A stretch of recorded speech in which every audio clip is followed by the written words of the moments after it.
나의 참된 친구 되신 구주 예수, 너는 그의 사랑 알고 있느냐?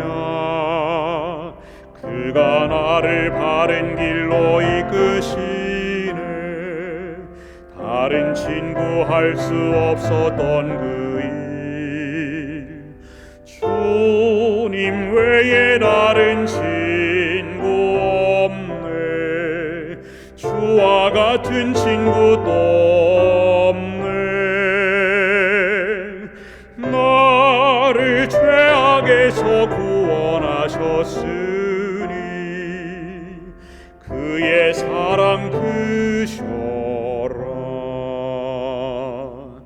내가 나의 주를 처음 배웠을 때 나의 맘엔 죄가 가득하였네. 사랑으로 나를 품에 안으셔서 옳은 길을 내게 가르치셨네. 주님 외에 다른 친구 없네. 주와 같은 친구 또 없네. 나를 죄악에서 구원하셨으니 그의 사랑 크셔라. 매일매일 나의 맘이 새로움은 주가 나를 사랑함을 알밀세.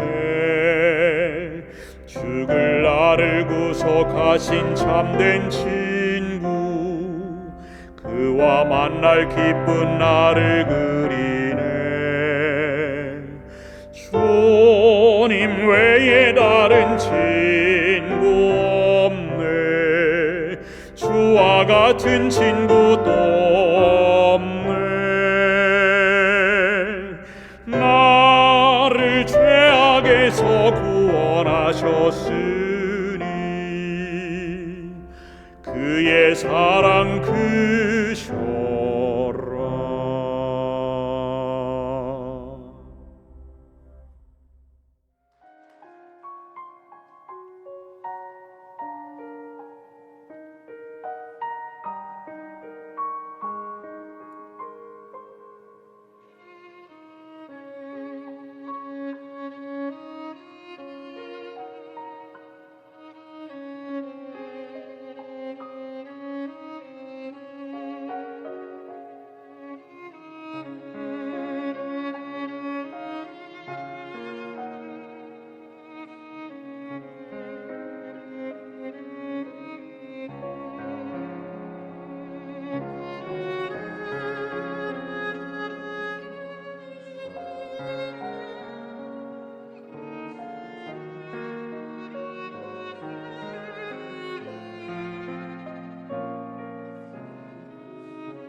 안녕하십니까? 사랑하는 재림 성도 여러분, 행복한 안식일 저녁입니다.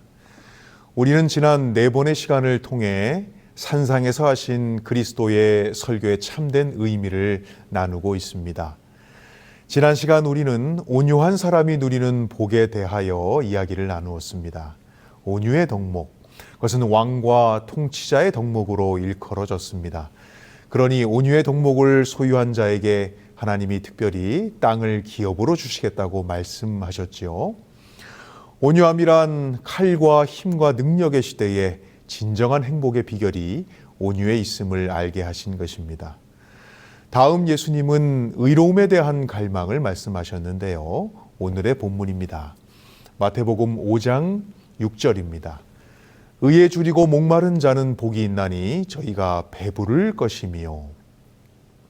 이미 죽음에 있는 사람은 욕망하지 않습니다. 무덤에도 어떠한 갈망도 욕망도 존재하지 않습니다. 줄인다, 목마르다는 것은 살아있다는 증거입니다. 나는 욕망한다. 고로 나는 존재한다라고 스피노자는 말했죠.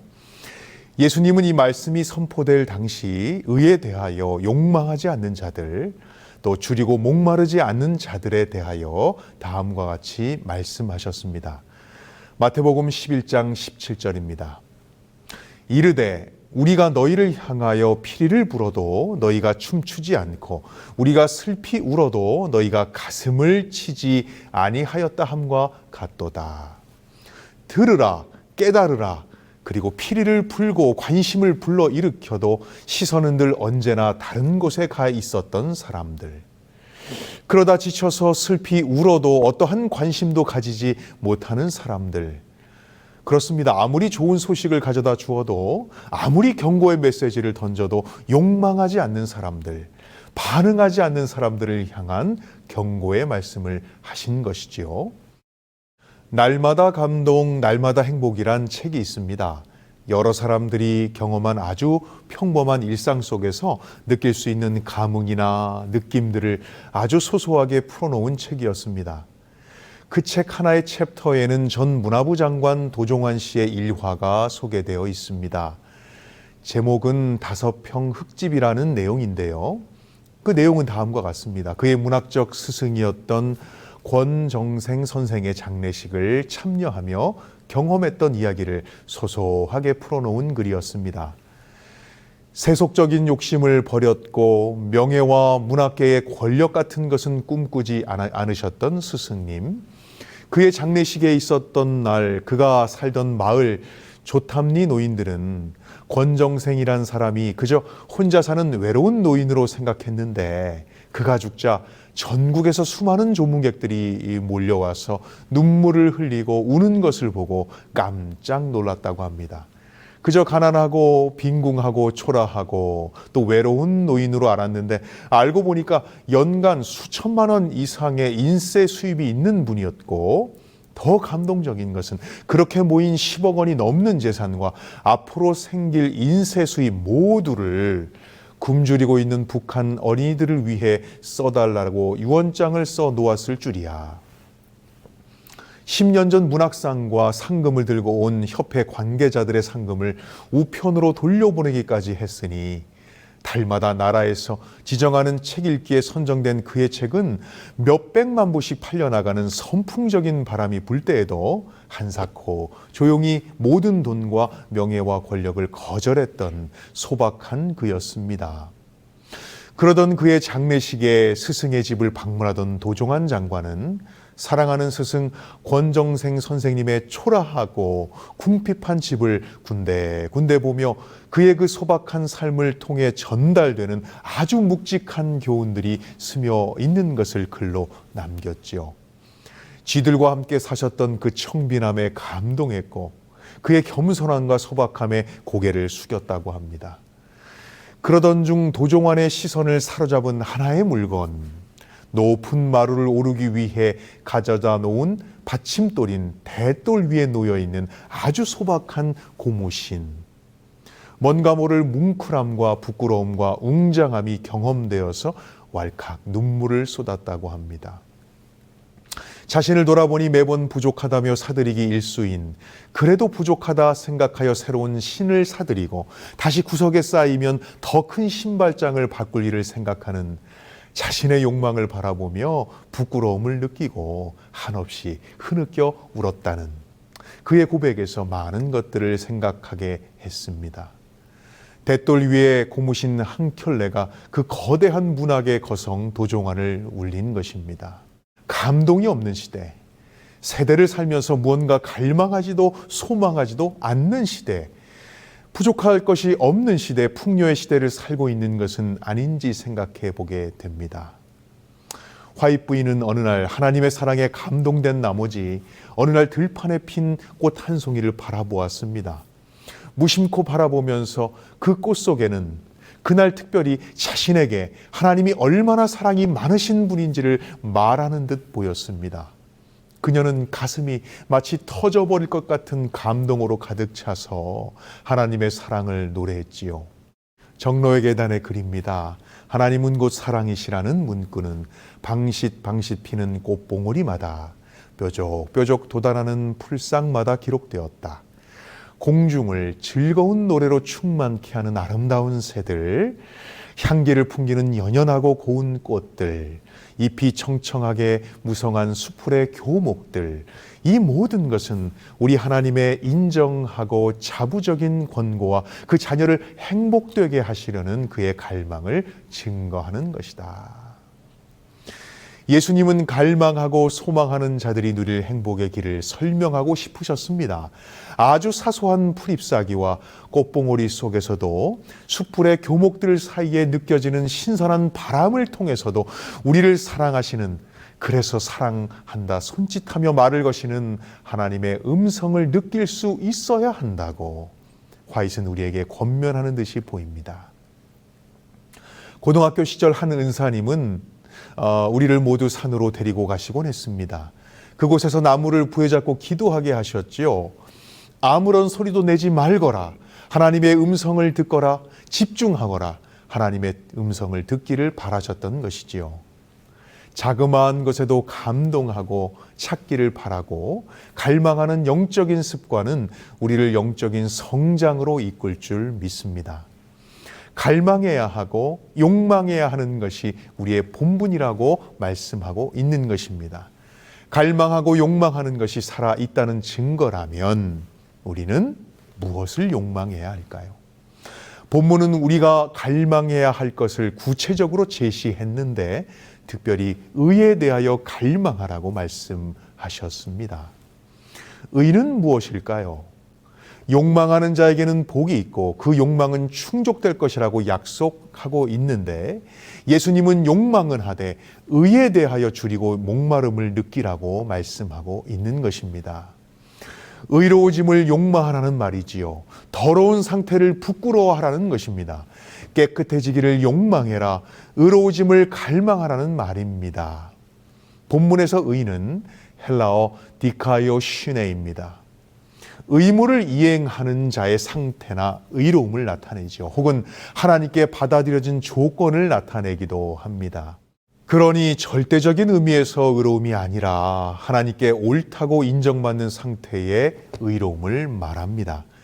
이는 인간의 도덕적 혹은 관습적 혹은 관례적인 것에 도달하였을 때 얻어지는 자질이 아니라 하나님께 전적으로 의존된 의를 말하고 있지요. 그래서 이 용어가 사용된 예들을 살펴보면 그 의미는 더욱 분명해집니다. 히브리서 7장 2절입니다. 먼저는 의의 왕이요 그 다음은 살렘 왕이니 곧 평강의 왕이요. 아브라함이 11조를 드렸던 살렘의 왕은 의의 왕이었습니다. 이는 선한 행실과 풍성적으로 완전함을 소유한 왕이라는 의미가 아니라 하나님의 명령에 합당한 순종을 보인 왕이라는 의미입니다. 착하고 선한 왕이란 말이 아니라 하나님께서 시인하신 그리고 인정하신 하나님의 표준에 충족된 왕이란 말입니다. 하나님이 보시기에 합당한 상태, 그것을 의라고 선언하신 것입니다. 그러니 이러한 의는 하나님의 명령에 대한 순종을 기반으로 합니다. 요한이 의의 도로 왔다는 말의 의미도 같은 의미입니다. 마태복음 21장 32절입니다. 요한이 의의 도로 너희에게 왔거늘. 요한이 죄 없는 삶을 살았다는 말이 아닙니다. 하나님의 뜻대로 순종하는 삶을 살았다는 말이죠. 그것을 하나님이 의로 여기셨다는 것입니다. 누가복음 1장 75절입니다. 종신토록 주의 앞에서 성결과 의로 두려움이 없이 섬기게 하리라 하셨도다. 의로 섬겼다는 말은 죄 없는 성결함을 소유했다는 말이 아니라 하나님의 보시기에 순종의 삶을 살았다는 말입니다. 순종하려고 참 애썼다, 노력했다, 그런 의미입니다. 그래서 의로운 것인가, 의롭게 여겨지는 것인가는 너무나도 중요한 개념입니다. 왜 이것이 중요할까요? 이러한 전제는 우리가 어질고 선하고 착한 상태를 말하고 있지 않다는 것입니다. 사랑하는 여러분, 우리는 선하지 않습니다. 어질 수 없습니다. 착할 수 없습니다.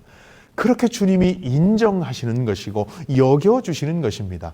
이것을 우리는 칭의라고 말합니다. 절대적으로 의롭지 않다면, 그렇다면 상대적으로 의로운 것은 어떻습니까? 상대적인 평가도 사실은 무의미합니다. 누가 누구보다 더 선한 것은 믿음의 세계에선 무의미하지요. 오직 의로움은 하나님만 의로우십니다.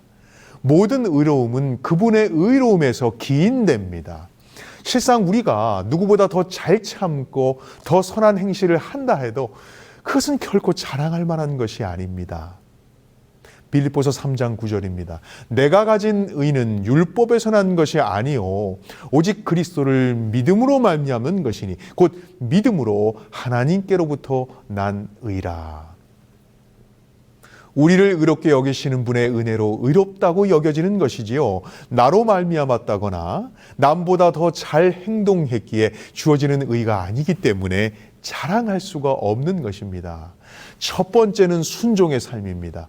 의롭다고 선언하시는 분의 명령을 순종의 삶으로 살아가게 될 때 하나님이 의로 여겨주시는 것입니다. 두 번째는 그러한 삶을 옳다, 좋다, 만족스럽다 보시기에 좋다 선언하시는 분의 선언으로 의로 확정되는 것입니다. 그러므로 오로지 우리가 의롭게 여겨지는 데는 우리의 행위가 아니라 의롭게 하시는 하나님의 행위만이 유효한 것입니다. 다시 한번 말씀드리죠. 우리의 행위가 아니라 의롭게 여기시는 하나님의 행위만이 유효한 것입니다. 나의 행위가 아니라 그분의 행위라는 말입니다. 믿음으로 온전케 하시는 이를 순종함으로 의롭게 함을 받는 것이지요. 그래서 의롭게 하시는 분을 믿음으로 의롭게 됩니다. 그것이 너무 감사하여 그분의 명령을 소위 사랑으로 역사하는 믿음으로 순종함으로 우리가 의롭다 일컬어지는 사실을 삶을 통해 드러내기도 합니다. 믿음으로 의롭게 되는 것을 칭이라고 하고 사랑으로 역사하는 믿음으로 순종함이 완성되어 가는 것을 우리는 성화라고 말합니다. 이는 우리의 의로움이 아니라 그리스도의 의로움입니다. 그분이 입혀주셔서 의롭다고 칭해 주셔야 하기에 이를 칭이라고 말합니다.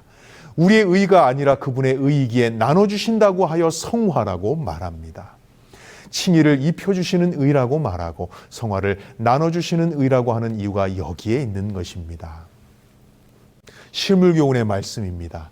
의롭다고 칭함을 받은 자 칭입니다. 칭의는 은혜 안에서 성장한다 성화입니다. 그는 내주하시는 그리스도의 능력을 통해 자신의 생애를 예수가 친히 교훈과 모본으로 보여준 대로 도덕적 율법의 요구에 일치시킨다. 이것이 곧 나눠주시는 의다라고 이야기했습니다. 이러한 화이세 기술은 구원의 시작 그리고 과정을 아주 단순 명료하게 우리에게 제시하고 있습니다. 캐나다 장로교 목사 알버트 벤자민 심슨의 찬미는 이러한 중요한 개념을 담고 있는 찬미이지요. 그가 지은 주와 같이 길 가는 것이라고 하는 복음성과는 하나님과 동행하는 에녹의 신앙을 담고 있습니다. 주와 같이 길 가는 것 즐거운 일 아닌가? 우리 주님 걸어가신 발자취를 밟겠네. 한 걸음 한 걸음 주 예수와 함께 날마다 날마다 우리는 걷겠네. 예수보다 앞서가지 않겠습니다. 늘 함께 동행하겠습니다. 주님의 의로움을 나의 의로움으로 인정해 주시고 이제는 주님의 길을 따라 가는 삶을 살며 그 팔자취를 따라 가겠노라며 그래서 한 걸음 한 걸음 주와 함께 걷겠노라고 절대로 앞서가지 않고 동행하겠노라고 고백하고 있는 것입니다. 의롭게 된 우리는 이제 거룩함으로 나아가고자 열망하게 된다는 것입니다. 이것이 그리스도께서 우리에게 의도하셨던 의를 갈망하는 자에 대한 설명인 것입니다. 이것은 그리스도가 청중들에게 하늘에 계신 너희 아버지의 온전하심과 같이 너희도 온전하라는 말씀을 이해하는 아주 중요한 개념입니다. 온전하라를 완곡하게 설명하면 하늘에 계신 너희 아버지의 온전하심을 사모하고 갈망하라고 말하고 있는 것입니다. 화이트부인은 이 개념을 다음과 같이 의와 거룩함에 대해 짧은 문장으로 요약하고 있습니다. 산상보훈의 말씀입니다. 의는 거룩하고 하나님과 같아지는 것이다. 그렇습니다. 의는 그와 같아지는 것을 말합니다. 거룩함에 이루고자 하는 열망을 말하는 것이지요. 그렇다면 그러한 의로움은 도대체 어떻게 얻을 수 있을까요? 화이트의 영감의 글을 통해 그 힌트를 얻어보실까요? 하나님의 의는 그리스도를 통하여 실현된다. 그러므로 우리는 그분을 받아들임으로써 의를 얻게 된다. 의는 고통스러운 투쟁이나 지치게 만드는 수고, 그리고 선물이나 희생으로 얻어지는 것이 아니라 그것을 얻고자 줄이고 목말라 하는 모든 영혼에게 거저 주어지는 것이다. 화이트부인은 의를 내 것이 되게 하는 원리를 설명하고 있습니다. 하나님의 의는 그리스도를 통하여 실현될 것입니다. 이는 의를 이루는 주체를 설명하고 있지요. 이 말은 나 스스로 의를 만들어낼 수 없다는 것을 반증합니다. 그렇다면 어떻게 의롭게 되는가? 그분을 받아들이고 수용함으로써 의를 얻게 된다고 말하고 있지요. 투쟁 혹은 수고, 선물, 뇌물, 희생을 통해서 얻어지는 것이 아니라고 강조하고 있습니다. 이사야 54장 17절입니다. 그들이 내게서 얻은 의니라 여호와의 말이니라. 내게서 하나님에게서 얻은 의라고 하나님은 선언하셨습니다. 예레미야 23장 6절의 말씀입니다. 그 이름은 여호와 우리의 의라 일컬음을 받으리라. 나의 의가 아니라 여호와 하나님의 의라고 선언하십니다. 그렇기 때문에 이사야는 말하지요. 무언가 지불할 생각조차 하지 말아라. 내게 오거라. 그리고 값없이 받아가거라 라고 말씀하고 있는 것입니다. 너는 그 일을 갈망만 하거라. 하나님의 거룩함을 소유하고자 열망하기만 하거라. 이사야 55장 1절의 말씀입니다. 너희 목마른 자들아 물로 나오라. 돈 없는 자도 오라. 너희는 와서 사 먹되 돈 없이 값없이 와서 사라. 그런데 말입니다. 그러한 의로움이 거저 주는 선물이라 하여서 흔하거나 값어치가 없는 것이 아니었습니다. 우리 주님은 의롭게 하시는 주체이실 뿐만 아니라 그 의를 위하여 대단한 값을 지불하셨던 것입니다. 그리고는 그렇게 이룬 의로움을 값없이 주는 분이라고, 그리고 내가 그것을 너무나 기뻐한다고 선언하셨습니다. 다만 다음과 같은 사람의 소유가 될 것임을 선언하셨던 것이지요. 목마른 자들, 열망하는 자들의 소유가 될 것입니다. 그 거룩함을, 의로움을 갈망하고 바라고 소망하게 될 때 주시겠다고 주님은 약속하셨습니다. 우리가 주목해야 될 동사가 그렇기 때문에 의를 이루는 행위가 아니라 의를 갈망하는 행위에 있다고 주님은 강조하고 있는 것입니다. 얼마나 멋진 약속입니까? 그렇다면 얼마나 줄이고 갈망하며 목말라 해야 할까요? 이 의에 대하여 갈망을 표현하는데 예수님은 줄임과 목마름으로 표현하셨습니다. 그도 그럴 것이 배고픔에 대한 갈망, 목마름에 대한 욕망은 늘 이스라엘 사막에서는 일상과도 같은 것이었습니다. 특별히 이 비유는 연평균 강수량이 66cm 이상이 되지 않는 나라에서는 아주 설득력이 있는 표현이었지요. 팔레스타인이라고 하는 넓은 사막 지역에 접해 있는 나라, 거주민이 많은 지역까지도 비가 적은 반건조성 지역이었습니다. 지금 예수의 말을 경청하고 있는 청중들 가운데 많은 사람들이 갈증의 고통을 경험했을 것임이 분명합니다. 건조함은 목마름을 야기하게 되지요. 또한 배고픔까지 야기하게 됩니다. 배고플 때, 목마를 때 그 갈증과 욕망은 어떤 고통인지, 어떤 간절함인지를 알고 있었을 것입니다. 자식들은 배고픔으로 칭얼대지요. 쉽게 잠을 이루지 못합니다. 어미의 몸에서는 모유가 나오지 않아서 절망적인 상황입니다. 물이 없어 목마르고 타오르는 갈증으로 침을 삼키는 밤을 몇 날 며칠 보냈는지 모릅니다. 또한 배고픔으로 고통스러운 밤을 보냈을 것입니다.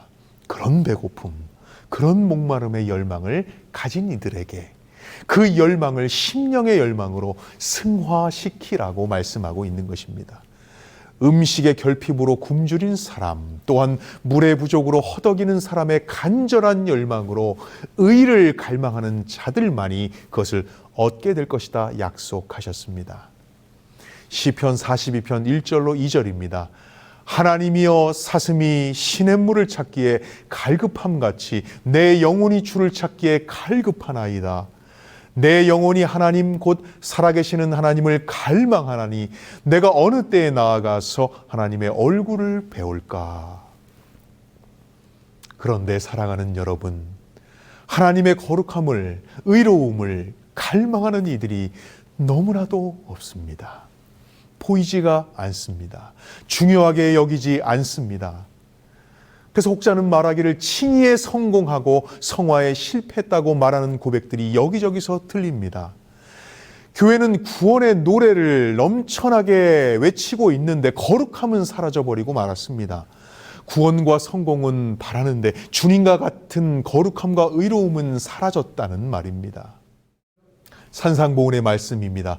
줄이고 목마른 사람들은 하늘의 공급자에게 와서 돈 없이 값 없이 물과 양식을 얻으라는 은혜의 초청을 받는다. 사람의 심령에 의에 대한 갈망이 있다는 것은 그리스도가 이미 그 속에서 역사하기 시작했다는 증거다. 줄이고 목마른 사람이 없습니다. 그러니 그리스도와 같이 거룩함을 사모하는 이가 없습니다. 그러니 그리스도의 정신으로 희생하는 이들이 희박합니다. 그러니 교회는 서로 아웅다웅합니다. 불협화음이 많아집니다. 그러니 먼저 죄를 고백하고 잘못을 사죄하는 이들도 없어졌습니다. 의에 줄이고 목마른 자는 채워지게 될 것입니다. 주님이 그렇게 분명히 약속하셨기 때문입니다. 거룩함을 사모하는 교회와 개인은 배부르게 될 것이라 주님은 약속하셨지요. 이는 영적 갈망에 대한 하나님의 화답입니다. 무엇의 배부름을 말할까요? 첫째는 하나님으로 충만하여질 것임을 말하고 있습니다. 시편 23편 1절입니다. 여호와는 나의 목자시니 내게 부족함이 없으리로다. 사랑하는 여러분, 여호와께서 나의 목자가 되셔서 나의 모든 영적 필요를 공급하시고 부족함이 없게 하실 것입니다. 로이드 존스는 이렇게 얘기했습니다. 사람이 조금만 배고프면 돼지 우리를 찾지만 정말로 배고프면 아버지를 찾는다. 영적으로 깨어있는 사람은 밥을 찾지 않고 그리스도를 찾게 될 것입니다. 마치 인간사 누릴 수 있는 모든 만족의 요소를 다 가진들 만족스럽지 못한 그 불안함, 불편함, 안절부절로 잠을 이루지 못했던 그 위대한 왕 솔로몬처럼 정말 배고픈 배를 움켜쥐고 아버지, 영적인 아버지를 찾게 될 것입니다. 둘째, 이 본문이 진짜 말하고 싶은 것은 바로 예수님 다움에 대한 갈망입니다. 예수님 같은 거룩함을 말하고 있는 것이죠. 시편 17편 15절에 나는 의로움 중에 주의 얼굴을 배우리니 깰 때에 주의 형상으로 만족하리이다. 그리스도인이란 의의 태양에게 나아가서 그 의로 비침을 받고 그 의로 옷 입고 의의 주인 앞에 나아가는 자들이라고 이야기했습니다. 이 모든 것이 바로 의에 대한 갈망, 바로 갈증에서 시작되니 의에 대하여 예수에 대하여 갈증과 배고픔을 느끼고 열망하거라 명령하고 있는 것입니다. 지금부터 20년 전 개인적 경험이었는데요. 설악산을 등반할 때 먹을 것과 마실 물을 충분히 가지고 가지 않고 오후 4시쯤 등반을 시작했던 기억이 있습니다. 중청 산장까지 죽을 힘을 다해서 올라가 잠을 청한 뒤에 새벽에 내가 꼭 정상까지 오르겠다는 마음으로 젊은 혈기 하나 가지고 일찍 일어났습니다. 물도 준비하지 못했고 먹을 것도 제대로 먹지 못한 상태였습니다. 또 더군다나 다음 날 오전 12시까지 산 입구까지 뛰어내려갈 생각에 미처 배고픔과 목마름을 등반의 계획에 넣지 않고 무리한 산행을 시작한 것입니다. 새벽 아무것도 보이지 않는 어두움과 물 안개로 뒤덮인 정상까지의 등반에서 중간에 수분 부족 현상으로, 영양 부족 현상으로 탈진하게 됐는데 정말 머리가 어질어질하여서 앞이 잘 보이지 않았던 것입니다. 갈증으로 인해 탈진이 무엇인지 그때 비로소 경험하게 되었습니다. 또한 영양과 배고픔이 무엇인지 그때 비로소 깨닫게 되었습니다. 그때 저에게 어떤 사람이 건네준 그 물 한 모금은 살아있을 수 있다는 소망을 가지게 했습니다. 결국 대청산장에 겨우 기어 올라가서 초코바이 한 박스를 한 번에 먹고 물 2리터를 다 마시고서야 정신을 조금 차릴 수 있었던 기억이 있습니다. 그때처럼 갈급함이 무엇인지 배고픔이 무엇인지를 절감했던 적은 없습니다. 영어 표현에 행거리라는 말이 있습니다. 너무 배가 고프면 화가 난다는 말입니다. 이 행거리는 헝그리와 앵그리를 혼합한 혼합어입니다. 배고픔을 의미하는 헝그리, 화남을 의미하는 앵그리가 만들어서 이루어진 단어이지요. 배가 고파지면 나타나는 나쁜 기분과 짜증을 의미합니다. 근데 사실 이 말은 누가 만들어낸 신조어 같지만 사실 옥스퍼드 영어 사전에 등재되어 있는 정식 영어 단어입니다. 배가 고프고 몹시 고프면 화가 나지요. 아이의 배를 채워주지 않으면 웁니다. 짜증을 부립니다. 아이의 배를 만족시켜주면 그때 비로소 웃음꽃이 만발합니다. 영적으로 충만하지 않으면 백성들이 화가 나지요. 왜 백성들이 화가 나 있습니까? 그것은 그들이 영적으로 배가 고파서입니다. 그래서 성도들이 화가 나 있다면 그건 영적으로 배가 고프다는 신호이니 그들의 영적인 필요를 충족시켜야 줄 책임이 우리에게 있는 것이죠. 그러면 그 화는 가라앉고 웃음꽃을 피우게 될 것입니다. 영적인 갈급함이 있는데 충족시켜주지 않으면 화를 내지요. 사랑하는 여러분, 죽어있는 사람, 시체에는 줄이고 목마름이 없을 것입니다. 줄이고 목마름은 살아있다는 증거입니다. 그리고 건강한 사람만이 그것을 느낄 수가 있습니다. 영적으로 건강한 사람이 의에 줄이고 목말라 합니다. 아프거나 죽어 있으면 식욕은 목마름은 없습니다. 하나님을 향한 갈망이 나에게 있는지를 살피십시다. 거룩함에 대한 갈망이 나에게 있는가를 돌아보십시다. 그것이 없다는 것은 정말로 큰일입니다. 병들어 있거나 영적으로 죽어 있다는 반증이니까요. 예레미야 29장 13절입니다. 너희가 온 마음으로 나를 구하면 나를 찾을 것이요 나를 만나리라. 이 약속이 우리의 것이 되기를 소망해 봅니다. 그래서 우리의 만족과 충만함이 되시는 하나님으로 인하여 복을 누리게 되시기를 바랍니다. 2000여 년 전 나즈막한 이름 모를 산에서 선포된 의에 대한 열망이 우리 모든 재림 성도의 열망들이 되시기를 바랍니다. 구원만 노래하는 것으로 그치지 않고 의에 대하여 거룩에 대하여 열망하시는 개인과 교회들이 되셔서 하나님의 마지막 사명을 감당하기에 부족함이 없는 개인과 공동체가 되어서 주님의 재림을 앞당기시는 저와 여러분이 되시기를 소망하며 말씀을 마치겠습니다.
아버지 하나님, 우리 재림 성도들에게 의로움의 갈망을 주옵소서. 거룩함을 소망하게 하옵소서. 그리하여 남은 자손으로 남겨진 사명 감당할 수 있는 교회와 개인이 되게 하여 주옵소서. 갈망하면 채우시겠다는 약속의 주인공들이 되게 하옵소서.